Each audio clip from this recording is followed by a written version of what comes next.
Hello, magandang araw po sa inyong lahat mga idol. Ito po mga idol, buksan po natin ang durian mga idol.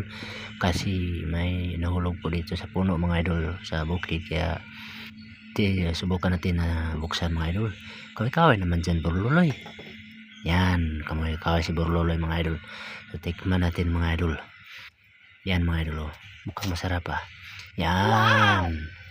Namumutla. Ikaw daw yung mahuhulog mga idol kung hindi ka ba namumutla mga idol. Yan. Pero namumutla siya mga idol, pero sobrang tamis talaga mga idol. Nahuhulog lang kasi sobrang sarap talaga ito mga idol, promise. Ayan. Wow, ang sarap mga idol. So dito lang tayo mga idol. Paalam, have a nice day po mga idol. Sana yung nanonood ay masarap po itong durian, promise talaga. So have a nice day. Bye bye.